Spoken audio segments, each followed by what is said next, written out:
ഇബ്രാഹിം നബിയുടെ ജീവിതത്തിൽ ഏറ്റവും വലിയ പരീക്ഷണങ്ങൾ 5 പരീക്ഷണങ്ങളാണ്. എല്ലാവർക്കും അറിയാം, അത് വിശദീകരിക്കുന്നില്ല. 5 പരീക്ഷണങ്ങൾ ഇബ്രാഹിം നബി നേരിട്ടു.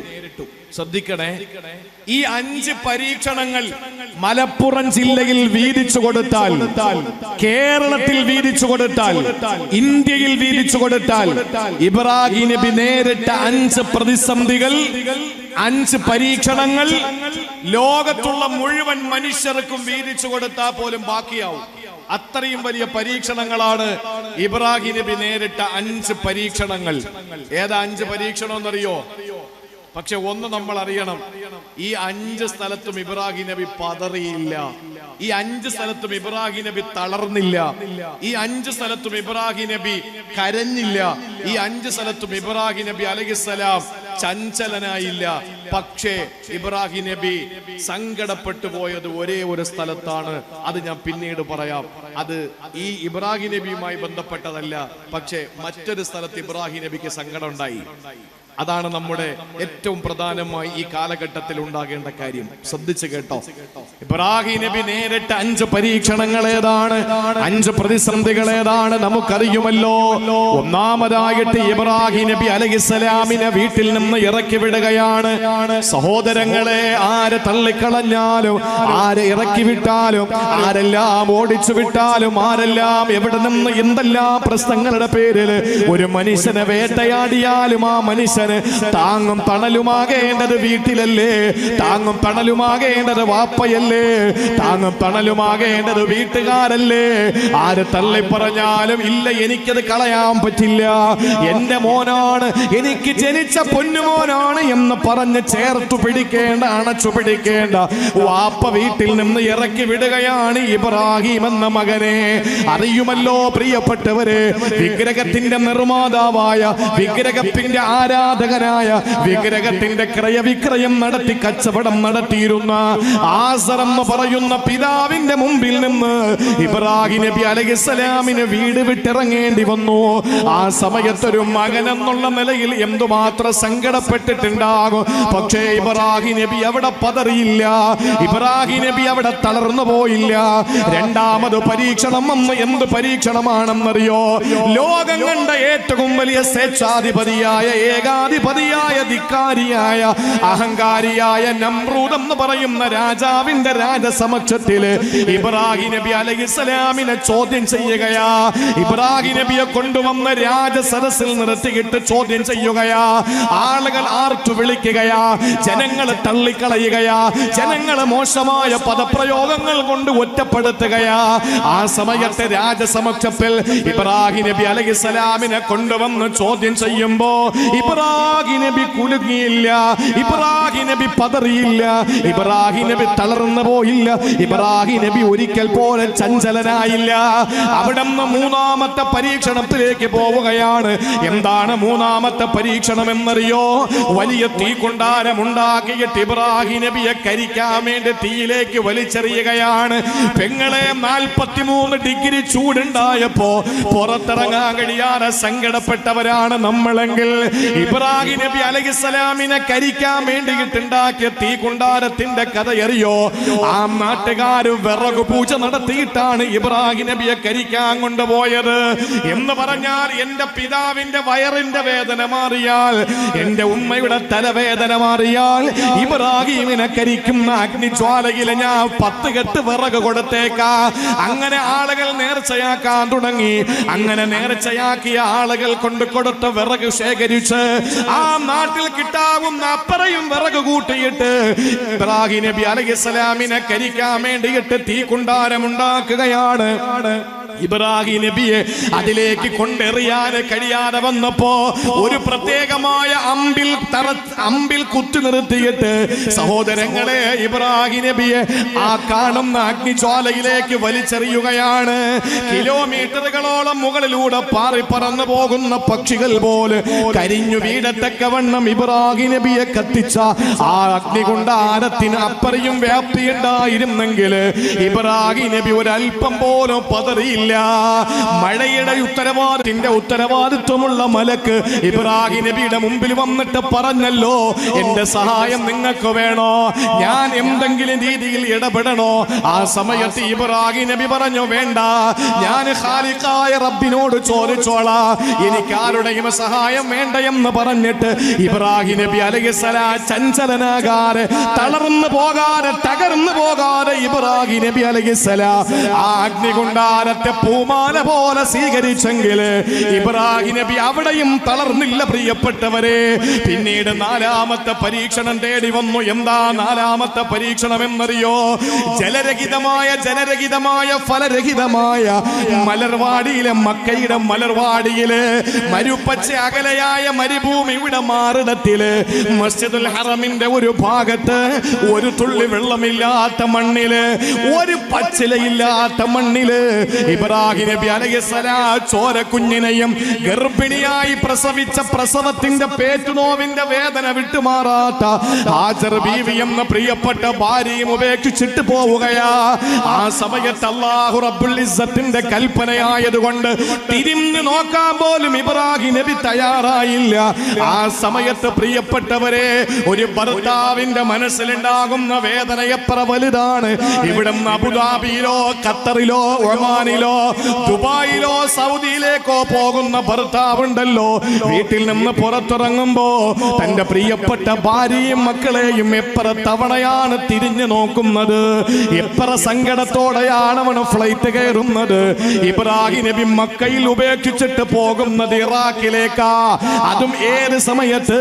ഒരു പെണ്ണിന് ഏറ്റവും നല്ല ശുശ്രൂഷ കിട്ടേണ്ട പ്രസവാനന്തര സമയം.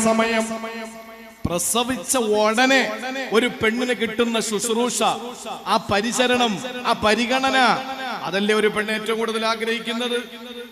2 സൈസ് പ്രസവമുണ്ട്, എല്ലാ സ്ഥലത്തും അങ്ങനെ തന്നെയാണ്. ഒന്ന് സിസേറിയൻ അല്ലേ, രണ്ടാമത്തെ ഏതാ പ്രസിഡന്റ്? സുഖപ്രസവം. അതേ എന്തായാലും മലയാളത്തിൽ പറയുന്നത് സുഖപ്രസവം.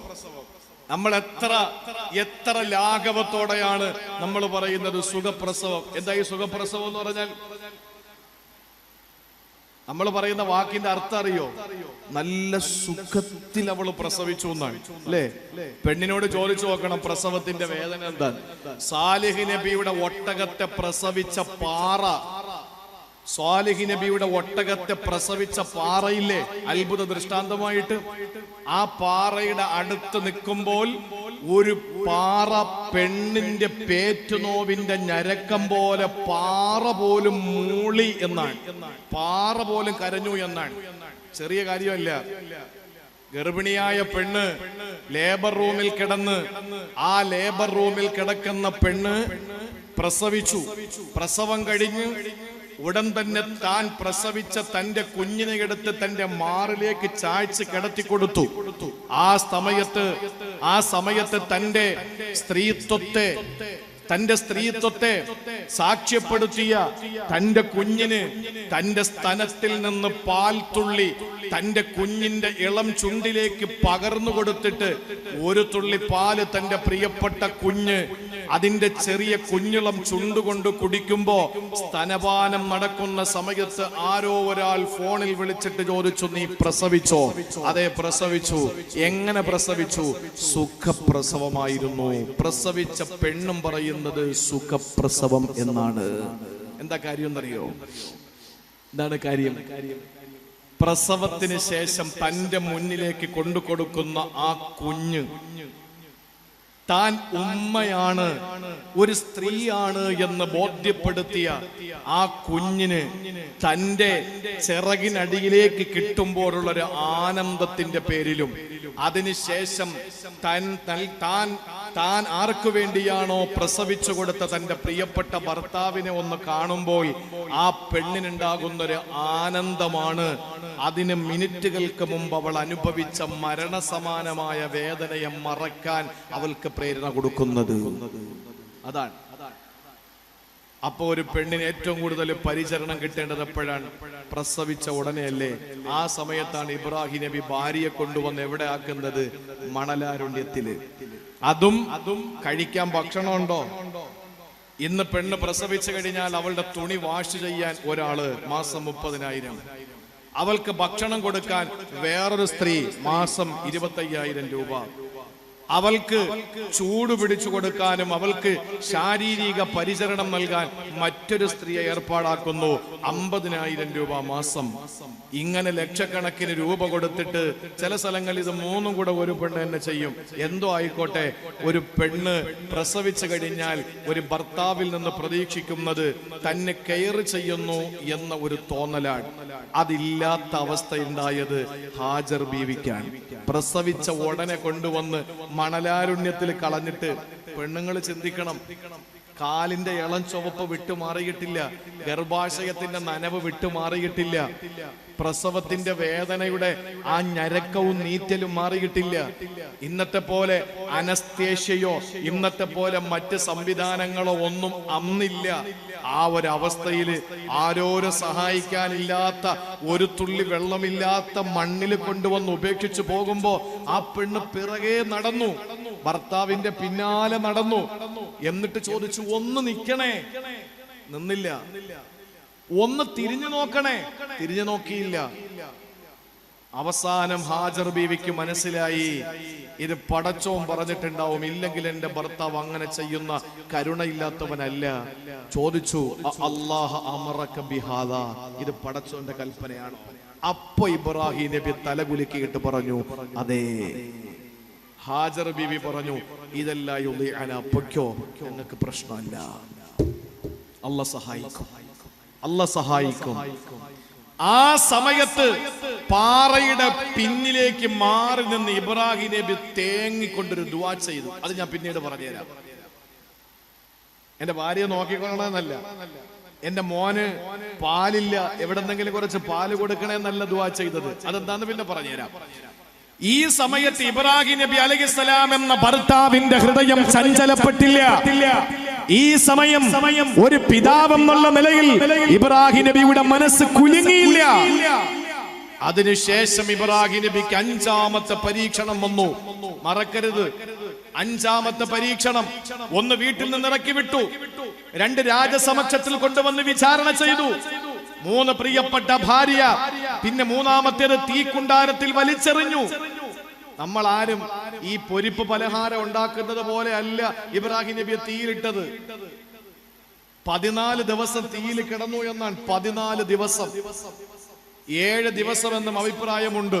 ഏതോ ആകട്ടെ, ഇബ്രാഹിം നബി കുലുങ്ങിയില്ല. 4ാമത്തേത് തന്റെ മകനെയും ഭാര്യയും കൊണ്ടുവന്ന മണലാരുണ്യത്തിൽ ഉപേക്ഷിച്ചു. ഇബ്രാഹിം നബിക്ക് കുലുക്കമില്ല. ഇനി കേട്ടോ, 5ാമത്തെ പരീക്ഷണം. 5ാമത്തെ പരീക്ഷണം ഏതെന്നറിയോ? മകൻ വളർന്നു, നടക്കാനുള്ള പ്രായമെത്തി. വാപ്പ ഇറാഖിൽ നിന്ന് തിരിച്ചു വരികയാണ്. നിങ്ങൾ ചിന്തിക്കണം, ഓടി വന്നു, മക്കളില്ലാതിരുന്ന് കിട്ടിയ മകൻ ഇസ്മായിൽ അലൈഹിസ്സലാം. തന്റെ പ്രിയപ്പെട്ട വാപ്പ ഉപേക്ഷിച്ചിട്ട് പോയി തിരിച്ചു വന്നു. ഹാജർ ബീവിയുടെ സ്ഥാനത്ത് നമ്മളാണെങ്കിൽ പറയും, നല്ല സമയത്ത് നിങ്ങളില്ല, ഇനി നിങ്ങളെ എനിക്ക് വേണ്ട എന്ന് പറഞ്ഞിട്ട് പടിയടച്ച് പിണ്ടം വെക്കും. ഇബ്രാഹിം നബി അലൈഹിസ്സലാമിന്റെ ഭാര്യ ഹാജർ ഒരക്ഷരം മിണ്ടിയില്ല. മകൻ, ഇതിനിടയിൽ മകനെ ഉമ്മ ബ്രെയിൻ വാഷ് ചെയ്ത് ആ മകനെ ഉമ്മയിലേക്ക് ചേർത്ത് നിർത്തുമായിരുന്നു. സാധാരണ നമ്മുടെ പെണ്ണുങ്ങളാണെങ്കിൽ. ഹാജർ വന്നപ്പോ ഇസ്മായിൽ നബിയെ കൂടെ അങ്ങോട്ട് വിട്ടുകൊടുത്തു. മോന്റെ കൈ പിടിച്ചിട്ട് പറഞ്ഞു, മോനെ നീ കുളിച്ചൊരുങ്ങി നല്ല ഡ്രസ് ഇട്ട് വരുവോ? മകൻ ന്യായമായും ചിന്തിച്ചത്, വാപ്പ ഇവിടെ നിന്ന് പോയിട്ട് തിരിച്ചു വന്ന് ഇനി എനിക്ക് നഷ്ടപ്പെട്ട ജീവിതം തിരിച്ചു തരാൻ വേണ്ടി വാപ്പ എന്നെ കളികൾ കാണാനും കൗതുക കാഴ്ചകൾ കാണാനും കൊണ്ടുപോകാനായിരിക്കുമെന്ന് ചിന്തിച്ച പൊന്നുമോന് തെറ്റുപറ്റിപ്പോയി. മോൻ ചോദിച്ചു, വാപ്പ എങ്ങോട്ടാ? വാപ്പ പറഞ്ഞു, നിന്നെ ബലി കൊടുക്കണമെന്ന് അള്ളാഹുവിന്റെ കൽപ്പന വന്നിരിക്കുകയാണ്.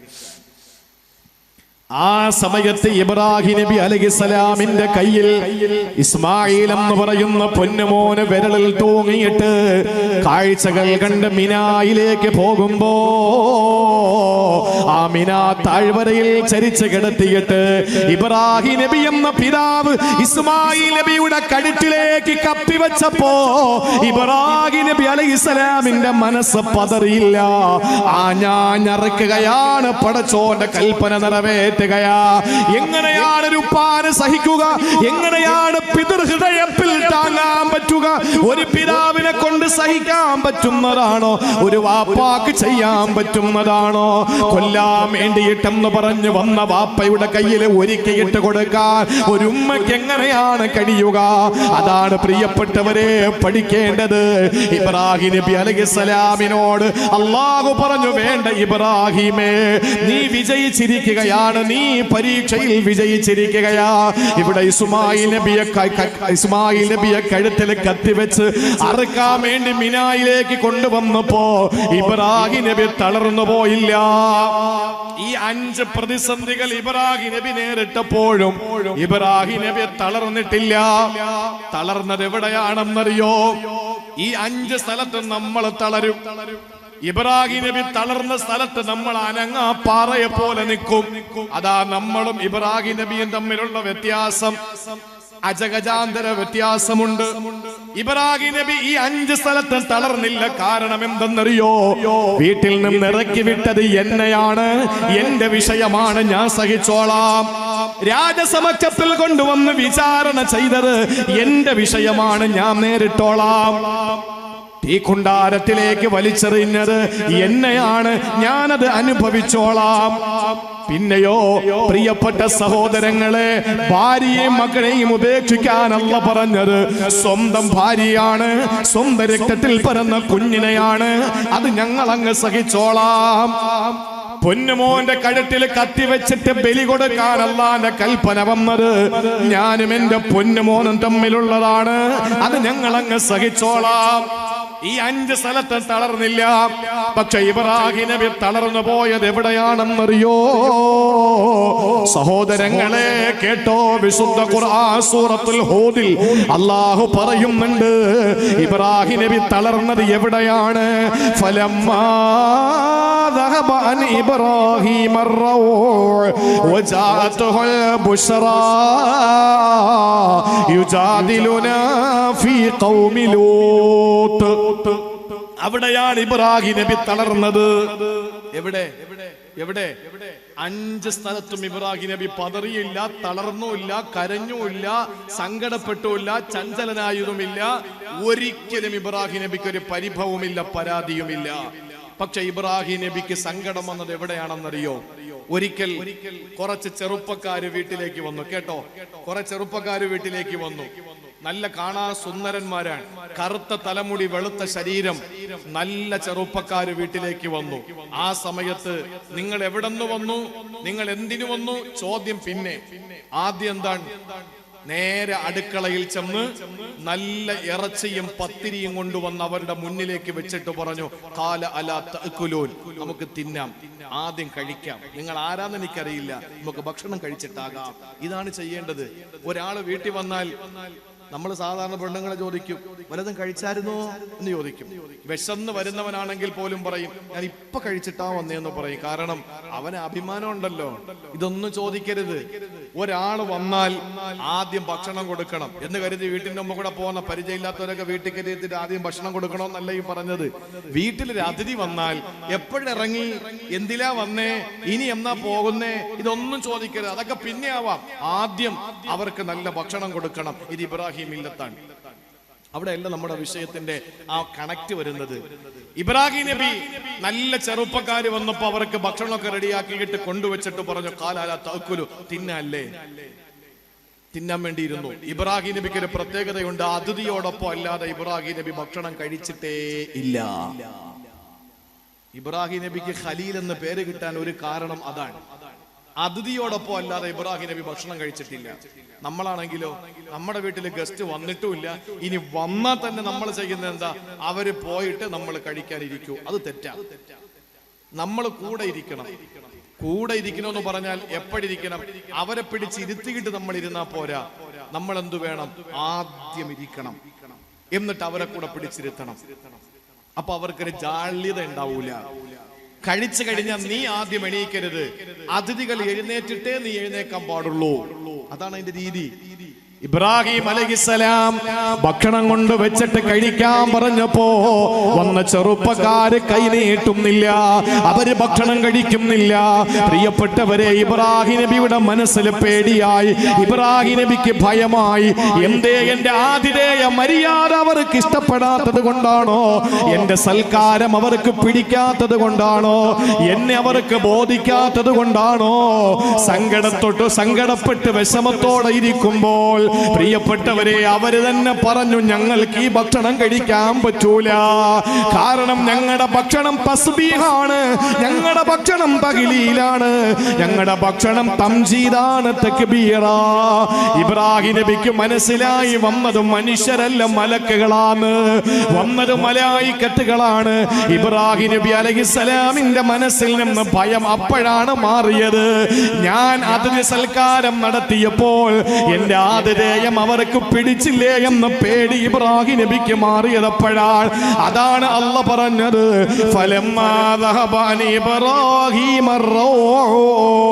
ഇബ്രാഹിം നബിയുടെ ഉള്ളിലെ പേടിയും ഭയവും അങ്ങ് മാറിയപ്പോൾ, എന്നിട്ട് ഇബ്രാഹിം നബി ചോദിച്ചു അവരോട്, നിങ്ങൾ എന്തിനാ ഇവിടെ വന്നത്?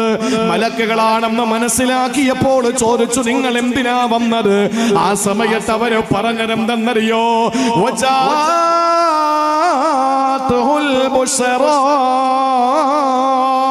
ഇബ്രാഹിം നബി അലൈഹിസ്സലാമിന് ഒരു സന്തോഷ വാർത്ത പറഞ്ഞു കൊടുക്കുകയാ. ആ സന്തോഷ വാർത്ത ഏതെന്നറിയോ? തനിക്കൊരു കുഞ്ഞില്ലല്ലോ, ഹാജർ ബീവിയിലൂടെ നിങ്ങൾക്കൊരു മോനെ അല്ലാഹ് തരാൻ പോവുകയാ. ഈ സന്തോഷത്തിന്റെ വർത്തമാനം മലക്കുകൾ കൊടുത്തു. ആ സമയത്ത് മലക്കുകളുടെ ഇടയിൽ ഇബ്രാഹിം നബി അത്ഭുതത്തോടെ, ഇബ്രാഹിം നബിയുടെ ഭാര്യ അതിലേറെ ആശ്ചര്യത്തോടെ, എനിക്കെങ്ങനെ കുഞ്ഞുണ്ടാകാനാണ്? ഈ മലക്കുകൾ പറഞ്ഞു, അല്ലാഹു തീരുമാനിച്ചത് നടക്കുമല്ലോ ഹാജറേ. അങ്ങനെ പടച്ചവൻ ഇസ്മായിലിനെ കൊടുക്കാമെന്ന സുവിശേഷം മലക്കുകളെ കൈമാറി അവര് പോകാൻ ഇറങ്ങുമ്പോ ഇബ്രാഹിം നബി ചോദിച്ചു, നിങ്ങൾ ഇനി എങ്ങോട്ടാ പോകുന്നത്? ആ സമയത്ത് അവര് പറഞ്ഞു, ഞങ്ങൾ പോകുന്നത് ലൂത്ത് നബിയുടെ ജനതയിലേക്കാ. എന്താ അവിടത്തെ വിശേഷം? ആ സമയത്ത് അവര് പറഞ്ഞു, ലൂത്തിന്റെ ജനതയെ നശിപ്പിക്കാൻ പോവുകയാ, ലൂത്ത് നബിയുടെ ജനതയെ നശിപ്പിക്കാനാണ് ഞങ്ങൾ പോകുന്നത്. ആ സമയത്ത് ലൂത്ത് നബി അലൈഹിസ്സലാമിന്, എങ്ങനെയാണ് നിങ്ങൾക്ക് നശിപ്പിക്കാൻ കഴിയുക? എന്റെ ലൂത്ത് എന്റെ സഹോദരന്റെ മകനാണ്, ഇബ്രാഹിം നബിയുടെ ജേട്ടന്റെ മകനാണ് ലൂത്ത് നബി. ഇബ്രാഹിം നബി ചോദിച്ചു, ലൂത്ത് എന്ത് തെറ്റു ചെയ്തിട്ടാ ലൂത്തിനെ നിങ്ങൾ നശിപ്പിച്ചു കളയോ? അവര് പറഞ്ഞു, ഇല്ല. അപ്പൊ ചോദിച്ചു, 100 കണക്കിന് വിശ്വാസികളില്ലേ ലൂത്തിനെ കൊണ്ട് വിശ്വസിച്ചവര്, അവർക്ക് നാശമുണ്ടോ? ഇബ്രാഹിം നബിയോട് മലക്കുകൾ പറഞ്ഞു, ഇല്ല, അവർക്കൊന്നും സംഭവിക്കൂല. പിന്നെ സംഭവിക്കുന്നത് ലൂത്ത് നബിയെ കൊണ്ട് വിശ്വസിക്കാത്ത ജനത, ലൂത്ത് നബിയുടെ ചൂരുമേറ്റ് കൂടെ കിടന്ന ഭാര്യ വാഹില, ഇവർക്ക് അല്ലാഹുവിന്റെ പരീക്ഷണമുണ്ട്, അവരെ അല്ലാഹ് വെറുതെ വിടില്ല കേട്ടോ എന്ന് പറഞ്ഞപ്പോ ഇബ്രാഹിം നബി ആ മലക്കുകളോട് തർക്കമുന്നയിച്ചേക്കുകയാ.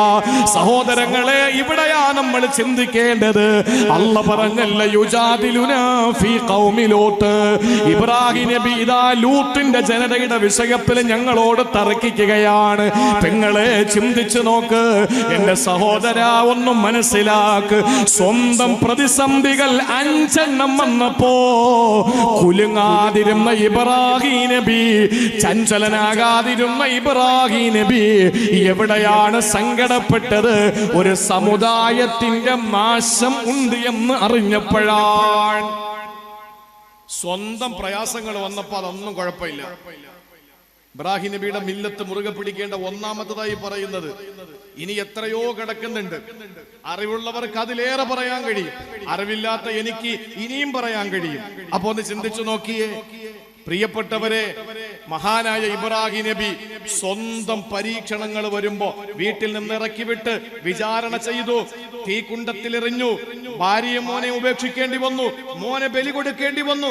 ഈ പരീക്ഷണ ഘട്ടങ്ങളിലൊന്നും തളരാതെ, തകരാതെ, കരയാതെ, ചഞ്ചലപ്പെടാതെ, പൊട്ടാതെ, ചീറ്റാതിരുന്ന മഹാനായ ഇബ്രാഹിം നബി അലൈഹിസ്സലാം തളർന്ന് തകർന്ന് ചഞ്ചലപ്പെട്ടു പോയത് ഒരേ ഒരു സമയമാണ്.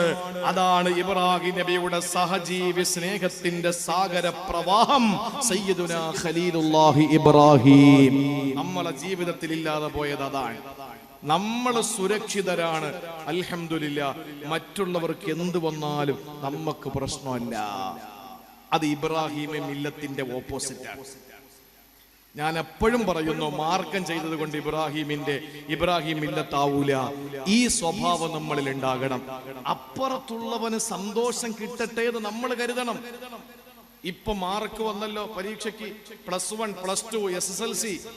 നമ്മുടെ മക്കൾക്ക് ഒരക്കം മാർക്ക് കുറഞ്ഞ് അതിനേക്കാൾ കൂടുതൽ അപ്പുറത്തുള്ള വീട്ടിലെ ഏതെങ്കിലും കുട്ടിക്ക് കിട്ടിക്കഴിഞ്ഞാൽ നമ്മൾ ഉറങ്ങുവോ? നമുക്ക് ഉറക്കം വരുവോ? നമ്മുടെ മോന് കിട്ടുന്നതിനേക്കാൾ ഒരു മാർക്ക് ഒരക്കം കൂടുതൽ അപ്പുറത്ത് കിട്ടിക്കഴിഞ്ഞാൽ നമുക്ക് ഉറക്കം വരൂല. അങ്ങനെ കിട്ടിയാൽ കുഴപ്പമില്ല, കിട്ടട്ടെ എന്ന് കൊതിക്കുന്നത് ഒറ്റ കാര്യത്തിൽ മാത്രമേ ഉള്ളൂ. അതേതില്ല, നമുക്ക് കിട്ടുന്നതിനേക്കാൾ ഒരക്കം കൂടുതൽ അപ്പുറത്ത് കിട്ടിക്കോട്ടെ എന്ന് ചിന്തിക്കുന്നത് കറണ്ടിന്റെ ബില്ല് വരുമ്പോഴാണ്. കറണ്ടിന്റെ ബില്ല് വരുമ്പോൾ എനിക്ക് കിട്ടുന്നതിനേക്കാൾ കൂടുതൽ കിട്ടിക്കോട്ടെ, പ്രശ്നമല്ല. മാർക്ക് വരുമ്പോൾ അവൻ തോറ്റ് കിടന്നോട്ടെ, എന്റെ മുഖം ജയിച്ച് പൊക്കോട്ടെ, ആ ഒരു ചിന്തയല്ലേ നമുക്കുള്ളത്. എങ്ങനെ ഇബ്രാഹിം മില്ലത്താവും? ഒരു മനുഷ്യർ എന്തെങ്കിലും ഒരു വിഷമം വരുമ്പോ, നമ്മുടെ നാട് സുരക്ഷിതമാണ്, ഫലസ്തീനിൽ പാവപ്പെട്ട മക്കൾ ചതച്ചരയ്ക്കപ്പെടുമ്പോൾ, അവർ കൊന്നൊടുക്കപ്പെടുമ്പോൾ, അൽഹംദുലില്ലാ കേരളത്തിൽ നമ്മൾ സുരക്ഷിതരാണ് എന്ന് പറയുന്നത് ഇബ്രാഹിം മില്ലത്തിനെതിരാണ്. ഉത്തരേന്ത്യയില് മുസ്ലിം സമുദായത്തിന്റെ മദ്രസകളും പള്ളികളും ബുൾഡോസറിന്റെ മുകളിൽ ഇരിക്കുമ്പോ ഞങ്ങളുടെ നാട്ടിൽ അങ്ങനെ ഒരു പ്രശ്നമില്ല, അള്ള കാത്തു, അൽഹംദുലില്ലാ എന്ന് ചിന്തിക്കുന്നത് ഇബ്രാഹിം മില്ലത്തിനെതിരാണ്. അവരുടെ സങ്കടം നമ്മുടെ സങ്കടമാകണം. അതാണ് ഇബ്രാഹിം മില്ലത്തിൽ ഒന്ന്. ജീവിതത്തിൽ 5 പരീക്ഷണങ്ങളിൽ പതറാതിരുന്ന ഇബ്രാഹിം നബി ഒരു സമുദായത്തിന്റെ സമൂഹത്തെ നശിപ്പിക്കാൻ പോകുന്നു എന്നറിഞ്ഞപ്പോ വാചാലനായി. അള്ള പറഞ്ഞ വാക്കെന്താ? യുജാദിലുനാ ഫീ ഖൗമി ലൂത്ത്. ഇബ്രാഹിം എന്നോട് തർക്കിക്കാൻ തുടങ്ങിയെന്നാണ്. അറുക്കാൻ പറഞ്ഞപ്പോ കൊണ്ട് കിടത്തി അറുക്കാൻ തുടങ്ങിയ ഇബ്രാഹിം നബി, കൊണ്ട് കളയാൻ പറഞ്ഞപ്പോ കൊണ്ട് കളഞ്ഞ ഇബ്രാഹിം നബി, യാതൊരു കൂസലും ഇല്ലാതെ പടച്ചോന് വേണ്ടി എന്ത് സമർപ്പിക്കാൻ തയ്യാറുള്ള ഇബ്രാഹിം നബി. ഒരു ജനതയെ നശിപ്പിക്കാൻ വേണ്ടി അള്ള തീരുമാനിച്ചപ്പോ അള്ള പറയാ യുജാദിലുനാ ഫീ ഖൗമി ലൂത്ത്. എന്നോട് ലൂത്ത് നബിയുടെ ജനതയുടെ വിഷയത്തിൽ തർക്കിച്ചുകൊണ്ടിരിക്കുകയാണത്രേ ഇബ്രാഹിം നബി അലൈഹിസ്സലാം. അത് നമ്മുടെ ജീവിതത്തിൽ വരട്ടെ. ഒരാൾക്കുണ്ടാകുന്ന ഒരു വിഷമം നമ്മുടെ വിഷമമാകണം, ഒരാൾക്കുണ്ടാകുന്ന ഒരു പ്രയാസം നമ്മുടെ പ്രയാസമാകണം. നമ്മൾ അങ്ങനെ ചിന്തിക്കണം പ്രിയപ്പെട്ടവരെ. ഇപ്പൊ തന്നെ നമ്മൾ ചിന്തിക്കും, വഴല് സംഘാടകർ ഇപ്പൊ ഓടി ലത്തീഫും അതുപോലെ തന്നെ നമ്മുടെ അബ്ദുൽ കരീം സാഹിബും ഒക്കെ, അതുപോലെ ഉസ്താദുമാരൊക്കെ ഓടി നടന്ന് പാടുപെട്ട് കഷ്ടപ്പെട്ട്. ഞാൻ തിരുവനന്തപുരത്ത് കഴിഞ്ഞ റമളാനില് 27-നാണെന്ന് തോന്നുന്നു, ചെറിയങ്കീട് എന്ന് പറയുന്ന പ്രദേശത്ത് ഞാൻ പ്രഭാഷണത്തിന് പോകുമ്പോ അവിടെ ദുആക്ക് വേണ്ടി വന്നത് ബഹുമാനപ്പെട്ട സയ്യിദ് ജമലുല്ലൈലി തങ്ങളാണ്. ആ സമയത്താണ് ഞാൻ ലത്തീഫിനെ ആദ്യമായിട്ട് കാണുന്നതും പരിചയപ്പെടുന്നതും. അവിടെ വെച്ച് എന്നോട് പറഞ്ഞു, ഉസ്താദ് ഞങ്ങളുടെ നാട്ടിലൊരു സലാത്തുൻ നാരിയുണ്ട്, അവിടെ വരണോന്ന് പറഞ്ഞു. ബുക്ക് ചെയ്തു. മെനിങ്ങാന്ന് നിലമ്പൂരിലാണ് എന്റെ പരിപാടി. നിലമ്പൂരിനടുത്ത് തുവ്വൂർ എന്ന് പറയുന്ന പ്രദേശത്ത് പരിപാടിയില്ല. സ്റ്റേജ് ഒന്നാടെ ഒലിച്ചുപോയി. ആ ഒരു അവസ്ഥ നമുക്ക് വന്നില്ല. അൽഹംദുലില്ലാ. പുരുഷന്മാർക്ക് അല്പം കുറവുണ്ടെങ്കിലും സ്ത്രീകൾക്ക് കുറവൊന്നുമില്ല. എങ്കിലും ഉദ്ദേശിച്ച അത്രയും പൂർത്തിയായിട്ടില്ല. എന്നാലും നടന്നല്ലോ. അൽഹംദുലില്ലാ, അൽഹംദുലില്ലാ. അള്ളാഹുവിന് 1000 സ്തുതി. നശിച്ച മഴ, ഒടുക്കത്തെ കാറ്റ്, പണ്ടാരടങ്ങിയ വെയില്, ഇതൊന്നും പറയരുത്, അങ്ങനെയൊന്നും പറയരുത്. യൂദീൻ ഇബ്നു ആദം, അള്ളാഹു പറയുന്നു എന്റെ അടിമകൾ ചീത്ത പറഞ്ഞുകൊണ്ടിരിക്കാൻ. വീട്ടിലൊരു കസേര ഉണ്ടാക്കിയാൽ കസേര മോശമായി എന്നതിന്റെ പേരിൽ കസേര ആരെങ്കിലും ചീത്ത വിളിക്കുവോ? ഇത് ഉണ്ടാക്കിയവനെ വിളിച്ചിട്ട് പറയും, നീ എന്ത് പണിയാട കാണിച്ചെന്ന് ചോദിക്കും. കാറ്റും കോളും മഴയും വന്നാൽ കാറ്റും മഴയെ നമ്മൾ ചീത്ത വിളിക്കുന്നു. ഒടുക്കറ്റ മഴ, പണ്ടാരടങ്ങുന്ന വെയില്, എന്തൊരു നശിച്ച കാറ്റാണ്. ഇതൊക്കെ നമ്മൾ പറയുമ്പോ ഈ പറയപ്പെടുന്ന വസ്തുക്കളെ അല്ല നമ്മൾ ചീത്ത വിളിക്കുന്നത്, ഇതിന്റെ സൃഷ്ടാവായ ഖാലിഖായ അള്ളാഹുവിനെയാണ് എന്ന് ആദരവായ പ്രവാചകൻ നബി മുഹമ്മദ് മുസ്തഫ. അതുകൊണ്ട് പറയരുത്. ചൂട് ശക്തമായ പറയണം, പടച്ചോനെ ഇന്ന് ഇത്രയും ചൂട് വരാൻ കാരണം എന്താ? നരകത്തിന്റെ ചൂടിൽ നിന്ന് രക്ഷപ്പെടുത്തണേ അല്ലാഹ്. തണുപ്പ് കൂടിയാലോ നരകത്തിലെ ചൂട് മാത്രമാണോ? നമ്മൾ കരുതിയിരിക്കുന്ന നരകത്തിലെ ചൂട് മാത്രമാണെന്നാണ്. അല്ല, നരകത്തിലൊരു പ്രദേശമുണ്ട്. ആ പ്രദേശത്തിന്റെ പേര് സംഹരീറു ജഹന്നം എന്നാണ്. നരകത്തിലെ കഠിനമായ തണുപ്പ്, സഹിക്കാൻ പറ്റാത്ത തണുപ്പ്. നമ്മൾ ചിന്തിക്കും, അല്ലാ എന്തായാലും നീ നരകത്തിയിടുന്നെങ്കിൽ തീയിലിടരുത്, നീ കൊണ്ടുവന്ന ഞങ്ങളെ ആ തണുപ്പിലേക്ക് അങ്ങ് എറിഞ്ഞാലും കുഴപ്പമില്ല, എങ്ങനെയെങ്കിലും കിടന്നോളാമല്ലോ. ചിന്തിക്കുന്നത് പോലെ അല്ല. സംഹരീറു ജഹന്നം എന്ന് പറയുന്ന നരകത്തിന്റെ തണുപ്പ് കഠോരമാണ്. തണുപ്പ് കൂടുമ്പോ നിങ്ങൾ പറയണം, അല്ലാഹുവേ ഇന്നിത്രയും തണുപ്പ് വരാൻ കാരണം എന്താ? നജ്ജിനി മിൻ സംഹരീരി ജഹന്നമ, നരകത്തിന്റെ തണുപ്പിൽ നിന്ന് നീ എന്നെ രക്ഷപ്പെടുത്തണേ തമ്പുരാനെ. അതാണ് സത്യവിശ്വാസി ചെയ്യേണ്ടത്. അല്ലാതെ നശിച്ച ചൂട് എന്നൊന്നും പറഞ്ഞ് അള്ളാഹുവിനെ ചീത്ത വിളിക്കരുത്. അള്ളാഹു പൊറുക്കൂല, അവൻ പരീക്ഷണം തന്നുകൊണ്ടിരിക്കും. അള്ളാഹു കാത്തുരക്ഷിക്കട്ടെ. അതുകൊണ്ട് ഇബ്രാഹിം നബി അലൈഹിസ്സലാം ജീവിതത്തിൽ ഒരിക്കലും നമുക്ക് മറക്കാതിരിക്കാൻ, പ്രിയപ്പെട്ടവരെ, ജീവിതത്തിന്റെ ഭാഗമാക്കി മാറ്റി അള്ളാഹുവിന്റെ ഖലീലിനെ നമ്മുടെ ജീവിതത്തിന്റെ ഭാഗമാക്കി തന്ന അള്ളാഹ് അവന്റെ വിശുദ്ധമായ കലാമിലൂടെ പരിചയപ്പെടുത്തുകയാ. ഇബ്രാഹിം നബിയിൽ നിന്ന് പഠിക്കേണ്ട കാര്യം ഏതെന്നറിയോ? സഹജീവികളോടുള്ള സ്നേഹമാണ്. ഇവിടെയാണ് ഞാൻ നേരത്തെ പറഞ്ഞത്, ഹാജർ ബീവിയെ ഇസ്മായിൽ നബിയെയും അവിടെ കൊണ്ട് ഉപേക്ഷിച്ചിട്ടൊരു പാറയുടെ പിന്നിലേക്ക് മാറി നിന്നു. ഹാജർ കാണുന്നില്ല, ഇസ്മായിൽ കാണുന്നില്ല. ഇബ്രാഹിം നബി പാറയുടെ പിന്നിലേക്ക് മാറി നിന്നിട്ട് രണ്ട് കരങ്ങൾ ഉയർത്തുകയാണ്. എന്നിട്ട് ദുആ ചെയ്ത ദുആ ഏതെന്നറിയോ? പടച്ചവനെ, എന്റെ ഭാര്യ പ്രസവിച്ച് ദിവസങ്ങളെ ആയുള്ളൂ, അവളെ നീ നോക്കിക്കൊള്ളണേ അല്ലാ. എന്റെ പൊന്നുമോനെ ജീവിതത്തിന്റെ സായം സന്ധിയിൽ നീ തന്നതല്ലേ റബ്ബേ, എന്നിട്ട് ആ മകനെ നീ ഉപേക്ഷിക്കാൻ പറഞ്ഞല്ല റബ്ബേ. എന്റെ പൊന്നുമോനെ നീ തുണയാകണേ അല്ലാ എന്നല്ല ഇബ്രാഹിം നബി ദുആ ചെയ്തത്. ഇബ്രാഹിം നബി മാറി നിന്നിട്ട് രണ്ട് കരങ്ങൾ ഉയർത്തിയിട്ട് ദുആ ചെയ്തത് എന്താണെന്നറിയോ? വൈദ ഖാല ഇബ്രാഹിം റബ്ബി ജഅൽ ഹാദാ ബലദൻ ആമിനാ വർസുഖ് അഹ്ലഹു മിനസ്സമറാത്ത്. ഇബ്രാഹിം നബിയുടെ ദുആ ഇങ്ങനെയാണ്: അല്ലാഹുവേ, ഈ മണ്ണ് നിർഭയത്വത്തിന്റെ മണ്ണാക്കണേ അല്ലാ. യുദ്ധം മാത്രം കണ്ടിരുന്ന ഭൂമി, കൊലയും കൊള്ളയും മാത്രമുണ്ടായിരുന്ന മണ്ണ്. ഇബ്രാഹിം നബി ദുആരന്നു, റബ്ബി ജഅൽ ഹാദാ ബലദൻ ആമിന, ഇത് നിർഭയത്വത്തിന്റെ മണ്ണാക്കണേ അല്ലാ. ആയില്ലേ? ഉമർ തങ്ങൾ പറയണ, എന്റെ വാപ്പായെ കൊന്നവനെ ഞാൻ ഈ ഹറമിൽ വെച്ച് കണ്ടാൽ പോലും ഞാൻ തൊടൂല. ഇത് ആരായി പറയുന്നേ? വെട്ടൊന്ന് കഷ്ണം രണ്ട് എന്ന തത്വത്തിന്റെ ഉടമ, യാതൊരു ദയാദാക്ഷിണ്യമില്ലാതെ, ഒരിക്കലും ആരോടും പ്രത്യേകമായ കമ്മിറ്റ്മെന്റുകളൊന്നുമില്ലാത്ത, സത്യത്തിന്റെ സംസ്ഥാപനത്തിനു വേണ്ടിയിട്ട് പടപൊരുതുന്ന ഖത്താബിന്റെയും ഹംദമയുടെയും മകനായ വില്ലാളി വീരനും വിജിഗീഷുവുമായ ഉമർ ബിനുൽ ഖത്താബ് റളിയല്ലാഹു തആല അൻഹു പറയുന്നു, എന്റെ വാപ്പായെ കൊന്നവനെ ഹറമിൽ വെച്ച് കണ്ടാ പോലും ഞാൻ തിരിച്ചൊന്നും ചെയ്യില്ല. കാരണം ഈ മണ്ണ് നിർഭയത്വത്തിന്റെ മണ്ണാണ്. ഈ മണ്ണ് നിർഭയത്വത്തിന്റെ മണ്ണാണ്. രണ്ടാമത് ദുആ ചെയ്ത് എന്താണെന്നറിയോ?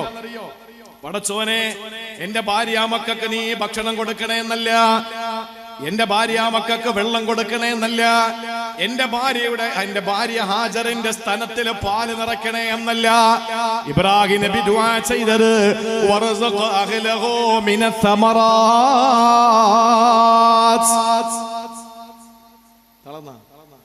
വറസഖ അഹ്ലഹു മിനസ്സമറാത്ത്. അല്ലാഹുവേ, ഈ മക്കയിൽ വരുന്ന ഒരാളെ നീ പട്ടിണിക്കിടല്ലേ അല്ലാ. എന്റെ ഭാര്യ പട്ടിണിയിലാണ്, എന്റെ മോൻ പട്ടിണിയിലാണ്. പടച്ചോനെ, അതൊന്നും ഒരു പ്രശ്നമല്ല. നീ ഇവിടെ വരുന്ന എല്ലാ ആളുകൾക്കും നീ ഭക്ഷണം കൊടുക്കണം, അവർക്ക് മതിയായ സൗകര്യങ്ങൾ ചെയ്തു കൊടുക്കണമേ തമ്പുരാനെ എന്ന് ദുആ ചെയ്തുകൊണ്ട് മഹാനായ ഇബ്രാഹിം നബി അലൈഹിസ്സലാം പടച്ചവന്റെ മുമ്പിൽ കൈനീട്ടുകയാണ്.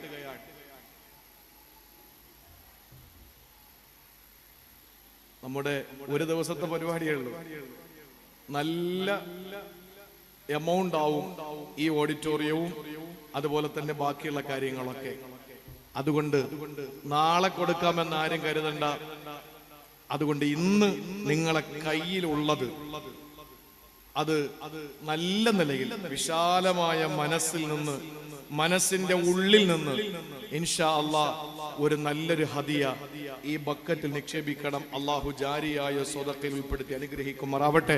അള്ളാഹുവെ, ഞങ്ങൾ ഇടുന്ന ഓരോ ഹദിയകളും ഞങ്ങളുടെ മനസ്സിന്റെ മുറാദുകൾ ഹാസിലാകുന്നതിന് നീ കാരണമാക്കണേ തമ്പുരാനെ. ബിസ്മില്ലാഹിർ റഹ്മാനിർ റഹീം.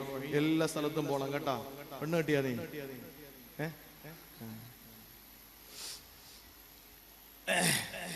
പുറത്തൊക്കെ പോകണം കേട്ടാ, പുറത്തൊക്കെ പോണേ. സ്ത്രീകളുടെ ഭാഗത്ത് ബക്കറ്റ് ഉണ്ടല്ലോ. എല്ലാവരും ഇൻഷാ അല്ലാഹ് പൈസ മഴയായതുകൊണ്ട് കൊണ്ടുവരാത്തവരുണ്ടെങ്കിൽ ഒരു മോതിര കൂടി അതിനകത്തിട്ടേക്ക് ഇൻഷാ അല്ലാഹ്. ഒറ്റ ദിവസത്തെ പരിപാടിയാണ്.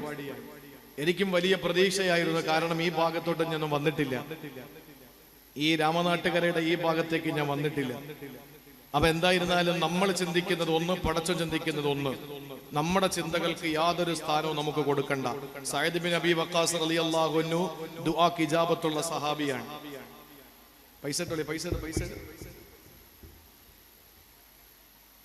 ദുആക്ക് ഇജാബത്തുള്ള സഹാബിയാണ് സഅദ് ബിൻ അബി വഖാസ് റളിയല്ലാഹു അൻഹു. മൂപ്പർക്ക് കാഴ്ചയില്ല. സഹാബാക്കൾ വന്നിട്ട് ചോദിച്ചു, നിങ്ങൾക്ക് ദുആരെന്നൂടെ? നിങ്ങൾ ചോദിച്ച അല്ലാഹു അപ്പോൾ ഉത്തരം തരൂലേ? അവൻ പറഞ്ഞു, എന്റെ റബ്ബിന്റെ താല്പര്യം കാഴ്ച ഇല്ലാതിരിക്കലാണ്, എന്റെ താല്പര്യം കാഴ്ച ഉണ്ടാകലാണ്. ഞാൻ എന്റെ താല്പര്യത്തെക്കാൾ എന്റെ റബ്ബിന്റെ താല്പര്യത്തിന് പ്രാധാന്യം കൊടുക്കാൻ. നമ്മുടെ തീരുമാനം നല്ല പ്രൗഢമായ ഒരു പരിപാടി, ഏകദിന പരിപാടി. ഈ ഹാള് നിറഞ്ഞ് കവിഞ്ഞ് നമുക്ക് എല്ലാ നിലയിലും മനസ്സംതൃപ്തമായ ഒരു അവസ്ഥ. പക്ഷേ അള്ളാഹുവിന്റെ തീരുമാനം ഈ നിലയില് ഞാനിപ്പോ നനഞ്ഞ് നിൽക്കുകയാണ്, ഞാനും നനഞ്ഞിട്ട് നിൽക്കുകയാണ്. കാരണം അത്രയും നമ്മളൊക്കെ എവിടെയൊക്കെയോ വായിച്ചിട്ടുണ്ട്, ഒരു തുള്ളിക്കൊരു കുടം, അല്ലെ? ഒരു തുള്ളിക്കൊരു കുടം. ഇതങ്ങനെയല്ല, ഒരു തുള്ളിക്ക് എത്രയോ കുടം. ആ നിലയിലുള്ള ശക്തമായ പേമാരിയായിരുന്നു പെയ്തത്. ഈ പെയ്ത് കൊണ്ട് ശാന്തമായെങ്കിൽ പോലും നിൽക്കുന്നുണ്ട്. ഏതായിരുന്നാലും നിങ്ങൾ കാര്യമായ സ്വതക്ക അതിൽ നിക്ഷേപിക്കണം. അള്ളാഹു തൗഫീക്ക് തന്നാൽ മറ്റൊരവസരത്തിൽ ഇൻഷാ അല്ലാഹ് നമുക്ക് വീണ്ടും ഒരുമിച്ച് കൂടാൻ ഭാഗ്യമല്ല തരുമെങ്കിൽ വീണ്ടും നമുക്ക് ഒരുമിച്ച് കൂടാം. അള്ളാഹു നമ്മുടെ എല്ലാവരുടെയും എല്ലാ സദുദ്ദേശങ്ങളെയും സാധിപ്പിച്ചു തരട്ടെ. അതുകൊണ്ട് പ്രിയപ്പെട്ടവരെ, ഇബ്രാഹിം നബി അലൈഹിസ്സലാമിന്റെ ജീവിതത്തിൽ നിന്ന് നാം ഉൾക്കൊള്ളേണ്ട ഒന്നാമത്തെ പാഠം ഇതാണ്. നാം വിഷമിച്ചാലും സാരമില്ല, മറ്റൊരാള് വിഷമിക്കാതിരിക്കട്ടെ. ഞങ്ങൾ വിഷമിച്ചാലും കുഴപ്പമില്ല, മറ്റുള്ളവർ വിഷമിക്കാതിരിക്കട്ടെ. ഞാൻ തകർന്നു പോയാലും കുഴപ്പമില്ല, മറ്റുള്ളവർ സന്തോഷിക്കട്ടെ.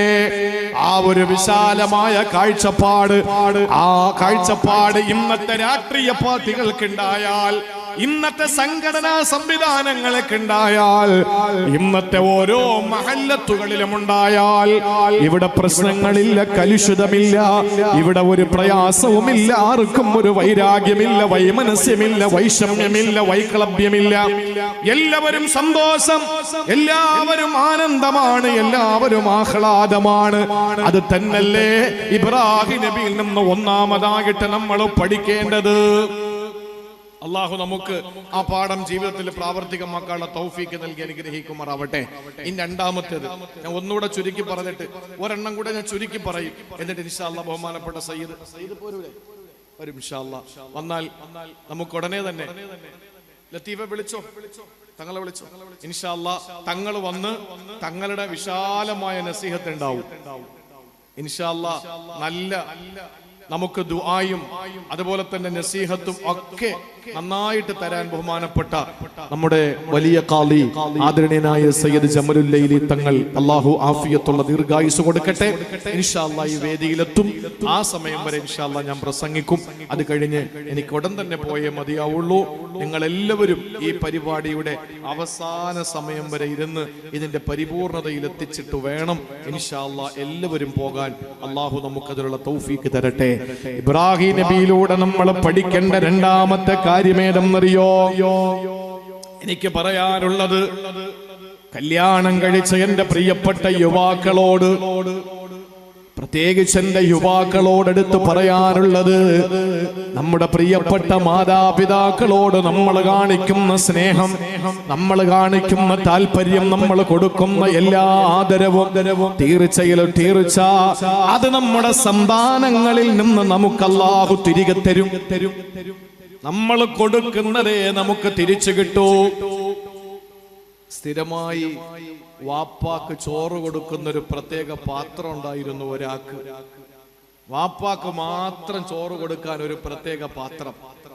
ആ ചോറ് പാത്രത്തിൽ ചോറിട്ട് വാപ്പാക്ക് കൊടുക്കുന്നത് എന്നും അയാളുടെ മകൻ കാണുമായിരുന്നു. ഒരിക്കൽ ചോദിച്ചു, വാപ്പാടെ വാപ്പാക്ക് എന്തിനാ ആ പാത്രത്തിൽ ചോറ് കൊടുക്കുന്നത്? വാപ്പ മോനോട് പറഞ്ഞു, മോനെ, വാപ്പ പ്രായമായി, മുറുക്കിത്തുപ്പും, അതുപോലെ തന്നെ പ്രായമൊക്കെ ഒത്തിരി ആയില്ലേ, അതുകൊണ്ട് വാപ്പാക്ക് കൊടുക്കുന്ന പാത്രത്തിൽ മക്കളെ നിങ്ങൾക്ക് ഞങ്ങൾ തരാറില്ല, അത് വാപ്പാക്ക് പ്രത്യേകം മാറ്റി വെച്ചതാണെന്ന് പറഞ്ഞു. ആ മകന്റെ മനസ്സിൽ അത് കിടന്നു. ഒരിക്കൽ ഭക്ഷണം കൊടുക്കാൻ വേണ്ടി പോകുമ്പോ മകൻ വാപ്പയെ ഉപദേശിക്കുകയാണ്, വാപ്പാ നിങ്ങൾ ചോറ് നിങ്ങളുടെ വാപ്പാക്ക് കൊടുക്കുമ്പോ സൂക്ഷിച്ചു കൊടുക്കണം, എടുക്കുമ്പോ സൂക്ഷിച്ചെടുക്കണം, ആ പാത്രം ഉടഞ്ഞു പോകരുത്, പൊട്ടിപ്പോകരുത്. വാപ്പ അത്ഭുതത്തോടെ ചോദിച്ചു മോനോട്, എന്താണ് കാര്യം? ആ സമയത്ത് മകൻ പറഞ്ഞു, വാപ്പ വലുതായി, ഞങ്ങൾ വാപ്പാരത്ര എത്തുമ്പോ നിങ്ങൾക്ക് അതിൽ തരാനുള്ളതല്ലേ, അതുകൊണ്ട് നിങ്ങളത് പൊട്ടിക്കരുത്. ഇതാണ് നമുക്ക് നാളെ കിട്ടാനുള്ളത്. വാപ്പയെ ഉമ്മയെ നമ്മൾ എങ്ങനെ നോക്കും, അങ്ങനെ നമ്മളെ ഉമ്മ, നമ്മുടെ മക്കൾ നമ്മളെ നോക്കും. യാതൊരു സംശയമില്ല. അതാണ് ഇബ്രാഹിം നബിയുടെ ചര്യയിൽ രണ്ടാമതായി പഠിക്കാനുള്ളത്. എഴുതി വെച്ചോ, ഇന്നത്തെ ഡേറ്റും പറഞ്ഞ എന്റെ പേരും ഒക്കെ നിങ്ങൾ എഴുതി വെച്ചോ. അല്ലെങ്കിൽ നിങ്ങൾ നാളെ എന്നെ വിളിക്കും. നമ്മളെ മാതാപിതാക്കളോട് എങ്ങനെയാണോ പെരുമാറുന്നത്, അതേ കോലത്തിൽ ഈ ചുമലിലേക്ക് വലിച്ചെറിഞ്ഞ ഒരു പന്ത് പോലെ എത്ര വേഗത്തിൽ നമ്മൾ അറിയോ അത്രയും വേഗത്തിലായിരിക്കും തിരിച്ചു വരിക. എന്നതുപോലെ വാപ്പയോടും ഉമ്മയോട് നമുക്കുള്ള സമീപനം നാളെ നമ്മുടെ മക്കൾ നമുക്ക് തിരിച്ചു തരും. ഉറപ്പാണ്. ഇബ്രാഹിം നബി അലൈഹിസ്സലാമിന്റെ വാപ്പ ആസർ, വാപ്പ അല്ല ഉപ്പാപ്പാണ്, അല്ല മൂത്താപ്പാണ്, അല്ല സംരക്ഷകനാണ് എന്നൊക്കെ മുഫസ്സിരീങ്ങൾ പറയുന്നുണ്ട്. അതൊക്കെ അവിടെ നിന്നോട്ടെ. ഖുർആനിൽ ഇബ്രാഹിം നബിയുടെ വാപ്പയെന്ന് പരിചയപ്പെടുത്തിയ ആസർ, ഈ ആസർ 3 സ്വഭാവമുള്ളവനാണ്. ഒന്ന്, വിഗ്രഹത്തിന്റെ നിർമ്മാതാവ്, വിഗ്രഹം ഉണ്ടാക്കണ മൂപ്പര. 2, വിഗ്രഹ ആരാധകൻ. 3, വിഗ്രഹത്തിന്റെ കച്ചവടക്കാരൻ. ഈ 3 ഗുരുതരമായ തെറ്റുകളുള്ള വാപ്പ.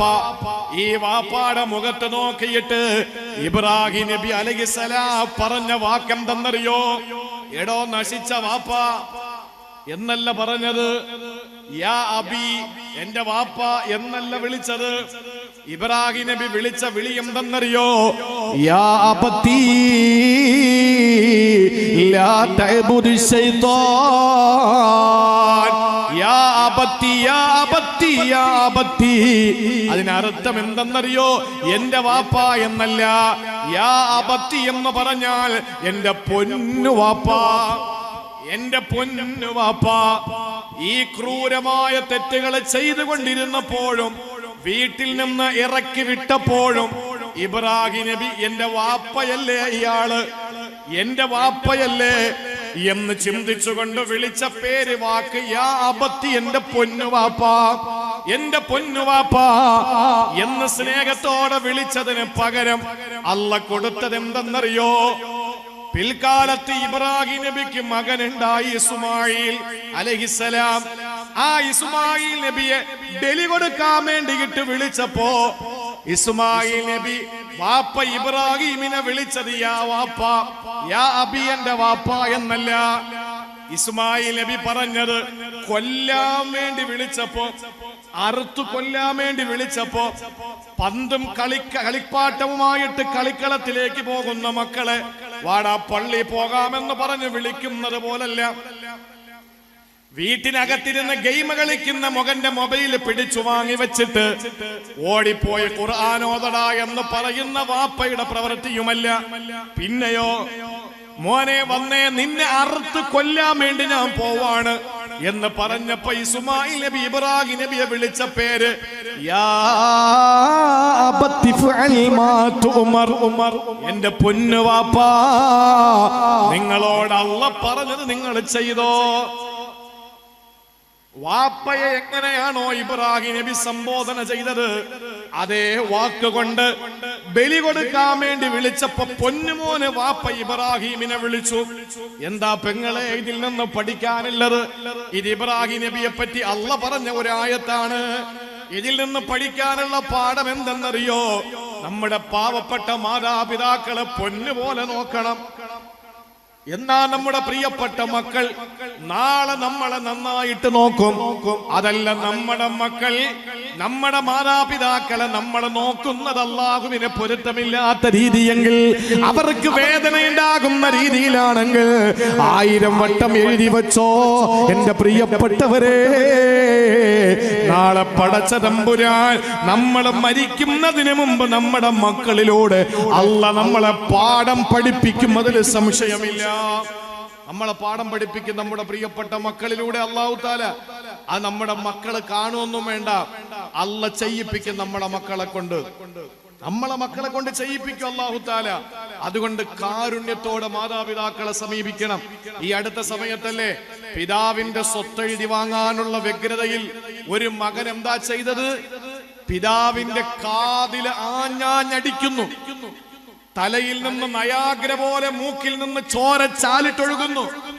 നാട്ടുകാര് വന്ന് പിടിച്ചു മാറ്റുമ്പോഴും ആ പ്രിയപ്പെട്ട പിതാവിനെ നാട്ടുകാരെ വകഞ്ഞു മാറ്റിയിട്ട് ഓടി വന്നിട്ട് വീണ്ടും മർദ്ദിക്കുന്ന മകൻ. ഈ ഭൂമിയിൽ വെച്ച് അല്ലാഹു തആല കൊടുക്കുന്ന പരീക്ഷണങ്ങളിൽ ഒരു തെറ്റ് ഏതെന്നറിയോ? അല്ലാഹു ചില തെറ്റുകൾക്ക് ദുനിയാവിൽ വെച്ച് തന്നെ ശിക്ഷ കൊടുക്കും. അതിലൊരു തെറ്റാണ് മാതാപിതാക്കളെ ഉപദ്രവിക്കുക എന്നുള്ളത്. അത് ഒരു മോശമായ വാക്ക് കൊണ്ടാണെങ്കിലും, അവർക്ക് പൊരുത്തപ്പെടാൻ കഴിയാത്ത ഒരു നോട്ടം കൊണ്ടാണെങ്കിലും നമ്മൾ ചെയ്താൽ നമ്മളുടെ മക്കളിലൂടെ അല്ലാഹു നമ്മളെ പരീക്ഷിക്കുന്നതാണ്, സംശയമില്ല. അല്ലാഹു നമ്മളെ മക്കളിലൂടെ പരീക്ഷിക്കുന്നതാണ്. അതുകൊണ്ട് ജീവിതത്തിൽ ഇബ്രാഹിം നബിയുടെ സന്ദേശത്തിൽ നിന്ന് രണ്ടാമതായിട്ട് എന്റെ പ്രിയപ്പെട്ടവര് മനസ്സിലാക്കേണ്ട സന്ദേശം ഏതാ? മാതാപിതാക്കൾക്ക് ഗുണം ചെയ്യുന്ന മക്കളായി നമ്മൾ മാറുക. മാതാപിതാക്കൾക്ക് ഗുണം ചെയ്യുന്ന, അനുഗ്രഹം ചെയ്യുന്ന മക്കളാവുക. എന്നാൽ നാളത്തെ നമ്മുടെ മക്കളിലൂടെ അല്ലാഹു നമ്മളെ സംരക്ഷിക്കുന്നതാണ്, അല്ലാഹു നമ്മളെ ഏറ്റെടുക്കുന്നതാണ്. ഒരു സംശയവും അക്കാര്യത്തിലില്ല. ഇതാണ് രണ്ടാമതായി നമ്മൾ പഠിക്കാനുള്ളത്. മറന്നു പോകരുത്.